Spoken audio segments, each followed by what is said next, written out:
બુધવાર 15 એપ્રિલ 2026 ઉપલી મેળીનું મનન. સાંભળીને બોલેલા શબ્દો. બાઇબલ વાંચન એફેસીઓને પત્ર 4થો અધ્યાય 22-29 કલમ વાંચીશું. કપટ વાસનાઓથી ભ્રષ્ટ થતું તમારી આગલી વર્તણૂકનું જૂનું માણસપણું દૂર કરો અને તમારી મનોવૃત્તિઓમાં નવા થાઓ અને નવું માણસપણું જે દેવના મનોરથ પ્રમાણે ન્યાયીપણામાં તથા સત્યની પવિત્રતામાં સર્જાયેલું છે તે પહેરી લો. એ માટે અસત્ય દૂર કરીને દરેક પોતાના પડોશીની સાથે સાચું બોલો, કેમ કે આપણે એકબીજાના અવયવો છીએ. ગુસ્સે થાઓ પણ પાપ ન કરો. તમારા ક્રોધ પર સૂર્યને આથમવા ન દો અને શૈતાનને સ્થાન ન આપો. ચોરી કરનારે હવેથી ચોરી ન કરવી, પણ તેને બદલે પોતાને હાથે ઉદ્યોગ કરીને સુકૃત્યો કરવા, જેથી જેને જરૂર છે તેને આપવાને પોતાની પાસે કંઈ હોય. તમારા મુખમાંથી કંઈ મલિન વચન નહીં, પણ જે ઉન્નતિને સારું આવશ્યક હોય તે જ નીકળે, કે તેથી સાંભળનારાઓનું કલ્યાણ થાય. આમેન. તમારા મુખમાંથી કંઈ મલિન વચન નહીં, પણ જે ઉન્નતિને માટે આવશ્યક હોય તે જ નીકળે, કે તેથી સાંભળનારાઓનું કલ્યાણ થાય. એફેસીઓને પત્ર 4થો અધ્યાય 29મી કલમ.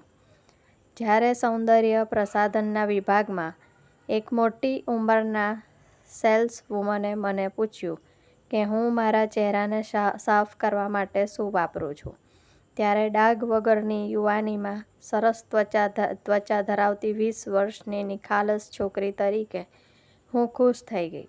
મેં ગર્વથી હું જે હાથ ધોવાનો સાબુ વાપરતી હતી તેનું મેં નામ આપ્યું.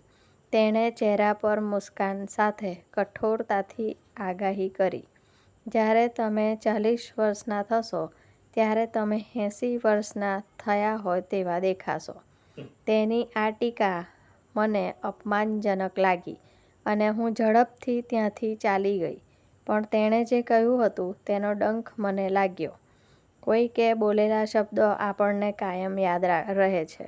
શબ્દોની અસર લાંબા સમય સુધી રહે તેવી શક્તિ હોય છે.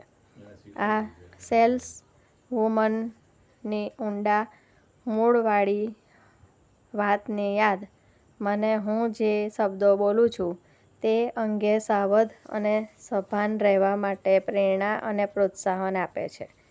આપણે જે શબ્દો બોલીએ છીએ તેના સંદર્ભમાં બાઇબલ આપણને જ્ઞાન આપે છે. સભા શિક્ષક 10 અને 12 જણાવે છે કે જ્ઞાની માણસના મુખના શબ્દો માયાળુ છે. આજના પવિત્ર વાચનમાં પાઉલ વિશ્વાસીઓને નમ્રતાપૂર્વક બોલવા જણાવે છે. જ્યારે કલોસીઓને પત્ર 4 અને 6માં તે લખેલું છે કે તમારું બોલવું હંમેશા કૃપાયુક્ત સલૂણું હોય, કારણ કે શબ્દો જીવંત રહી શકે છે અને તે માનવીય ભાવનાઓને નુકસાન પહોંચાડી શકે છે અથવા તેની ઉન્નતિ કરી શકે છે, અને તેથી આપણે સાવધાની અને કાળજીપૂર્વક બોલવાની જરૂર છે, જેથી આપણે બીજાઓમાંથી શ્રેષ્ઠતા બહાર લાવી શકીએ છીએ.